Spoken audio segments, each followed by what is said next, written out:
Dzisiaj w naszym odcinku laptop Xiaomi Air 13 cali.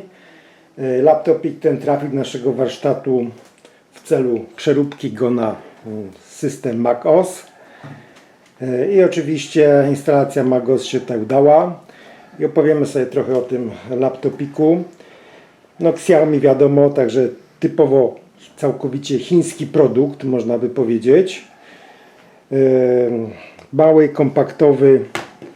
Zobaczcie tutaj, jak on wygląda. Tak. O. Tutaj jest jeszcze Nvidia, która jest nieużywana. Bardzo cienki. Porty. Tu jest jeszcze USB-C, USB 3.2. Z drugiej strony, zobaczcie, z drugiej strony jest tak HDMI, czyli wyjście na monitor, który pod macOS jest aktywny również. USB 3.2, no i tutaj jest wyjście słuchawkowe. A więc mały, kompaktowy sprzęt gdzieś na wyjazd, na podróże jak najbardziej. No i tutaj rozebrałem dla Was tego laptopika, abyście zobaczyli, jak to wygląda w środku. Tak więc mamy tutaj dysk NVMe M2 PCI Express. To jest dość szybki dysk. Natomiast drugie gniazdo jest to również dysk M2, ale już nie PCI Expressowy. Także on jest przynajmniej 2 razy wolniejszy aktualnie tutaj. Zobaczcie, są dwie kości pamięci. Niestety są one przylutowane na stałe, także już wiele tutaj nie zrobimy odnośnie pamięci.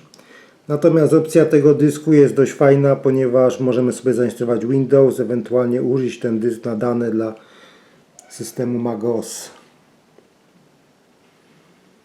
I tutaj jest 512 Henixa aktualnie. No cóż, tutaj akumulator 5000 mAh.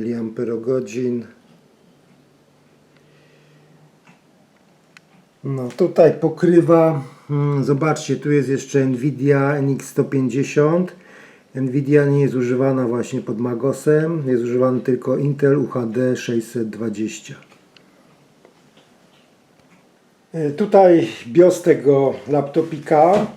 Zobaczcie, jaki on jest bardzo tutaj uproszczony. No praktycznie mamy tutaj main, czyli wszystkie te podzespoły, które są w środku. Z opcji security, ustawienie hasła, power, boot. I to, co musimy wyłączyć przy macOSie, to jest tylko Secure Boot Model, który musi być wyłączony tutaj.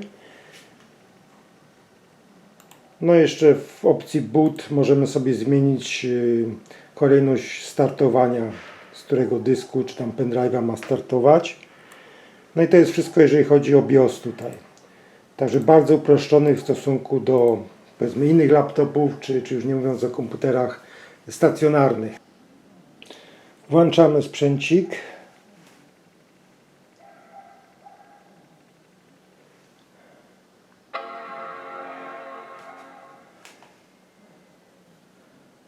I tu mamy system macOS, również możemy sobie zainstalować system Windows.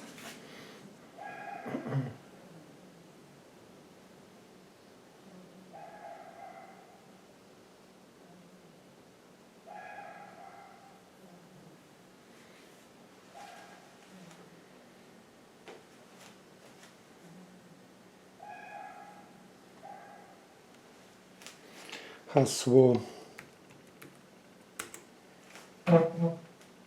macOS Sequoia 15.5. I teraz wiecie, iż w laptopie musimy uruchomić pewne urządzenia, których nie ma w komputerze stacjonarnym.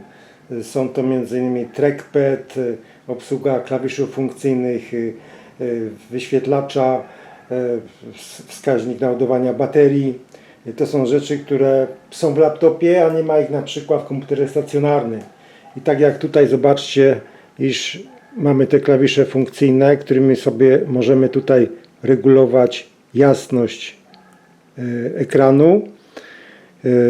Czy tam tu są jeszcze odnośnie dźwięku, coś takiego. Jest również podświetlenie klawiatury. Tutaj może nie widać, ale to działa oczywiście. No, to wszystko musi działać, wiadomo, to jest laptop, czy na przykład wskaźnik naładowania baterii, to również musi być po prostu aktywne, ponieważ inaczej no to nie mamy pojęcia, w jakim stanie jest bateria, ile nam jeszcze czasu zostało tutaj. Trackpad, no połączony oczywiście z klawiaturą i funkcją myszy. Jak widzicie tutaj ten trackpad no, obsługuje wszystkie tutaj gesty, scrollowanie, no, tego typu rzeczy. Także to wszystko tutaj jak najbardziej działa, na przykład na stronie można sobie przesuwać, można też powiększać jak najbardziej. Teraz nagrywamy z poziomu systemu macOS Sequoia. Tutaj jest macOS Sequoia 15.5, najnowsza wersja. Przejdziemy do raportu systemowego. I tak, audio, są tutaj głośniczki wbudowane, wbudowany mikrofon, kamera oczywiście jest obecna w tym laptopie. Ona jest podłączona przez wewnętrzne USB 2.0. Ethernet. Ethernetu, jak już wspomniałem, nie ma w tym urządzeniu. Karta graficzna to jest Intel HD Graphics 620, 2 GB VRAM-u, pamięć jest 8 GB i tak jak już wcześniej wspomniałem, jest to pamięć stała, nie można jej rozbudować.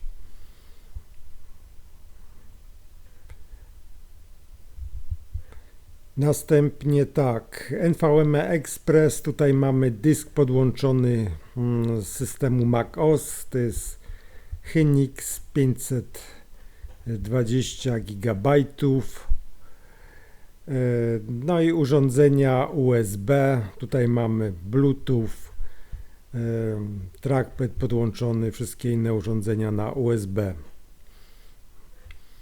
I teraz przejdziemy tutaj do preferencji. Zobaczcie teraz na dźwięk, czyli mamy tak, tutaj wejście do dźwięku, czyli mikrofon, wyjście, to są głośniczki wewnętrzne wbudowane, można oczywiście podłączyć słuchawki albo jakieś zewnętrzne głośniczki lepsze, jak najbardziej. I teraz wyświetlacz tutaj, matryca natywna tego laptopa to jest Full HD 1920x1080, natomiast teraz mamy jeszcze podłączony drugi zewnętrzny monitor. I tutaj jeszcze, żeby Wam pokazać, podłączyłem do niego monitor Full HD, duży ekran, tutaj przez złącze HDMI. I zobaczcie, jak to wygląda. Obraz, no, jako przedłużenie tego ekranu. Rozdzielczość akurat tu jest 1920 na 1200. Tak więc no, w ten sposób również można używać ten laptop, przychodząc do domu i podłączając go pod duży monitor. Teraz karta Wi-Fi intelowska. Wiadomo, że nie ma tu AirDropa, natomiast ona pracuje całkiem sprawnie. Pokażę Wam tutaj, jakie są osiągi na szybszym łączu stacjonarnym, czyli całkiem niezłe, jak widzicie. Teraz wskaźnik ładowania akumulatora, tu jest 100%. Mamy teraz podłączone zasilanie stacjonarne. I teraz jest szereg właśnie tych klawiszy funkcyjnych, które tutaj mają za zadanie m.in. sterowanie jasnością ekranu. Tak, tutaj można sobie zwiększyć tą jasność, zmniejszyć.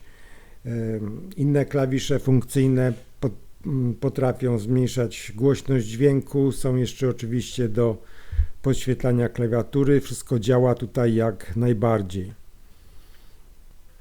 I teraz zrobimy sobie tutaj jakieś właśnie takie testy, z tym, że wiadomo, że jest to komputer no, typowo taki biurowy, także nie będziemy robić jakichś testów wydajności, ale zobaczcie to, jaki jest pobór mocy w tym momencie, 1,5 W na przykład, czyli jest to bardzo energooszczędny procesor, który ma tą zaletę, że po prostu pobiera bardzo mało energii. Zobaczcie tu 4 W, maksymalny pobór mocy tego procesora to jest 25 W. Jak już maksymalnie obciążony. I teraz zrobimy sobie tutaj test Geekbenchem 6, żebyście mieli po prostu pojęcie, jak szybki to jest procesor. Tutaj procesor to jest i5 7200U 7. generacji.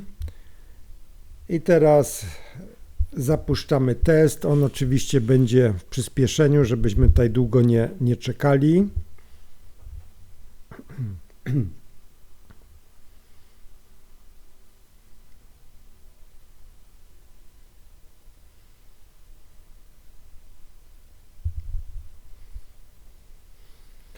I mamy tu rezultat, z tym, że trzeba tu zauważyć, iż w tle chodzi QuickTime i za chwilę Wam pokażę tutaj rezultaty trochę większe, które były uzyskane już bez nagrywania. No, natomiast jest to procesor dwurdzeniowy, 4 wątki, no i energooszczędny, także tutaj musimy brać poprawkę na to, iż tego typu procesory mają mniejszą wydajność niż stacjonarne odpowiedniki. Jeszcze raz Wam to pokazuję. Tutaj działają wszystkie te gesty, scrollowanie, zoomowanie, funkcja myszy, klawiatury. To wszystko musi działać na laptopie jak najbardziej.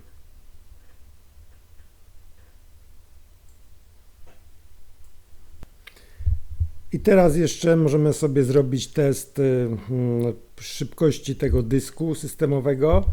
To jest dysk NVMe, ale on nie pracuje tak jak te najszybsze dyski, bo to jest PCI Express razy 2, nie razy 4.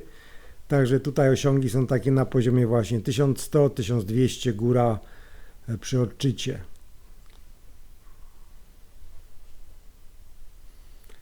Także to są średnie osiągi, jakie są właśnie dostępne dla tego typu dysków.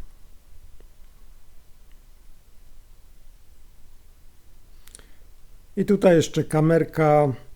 Kamerka oczywiście działa jak najbardziej.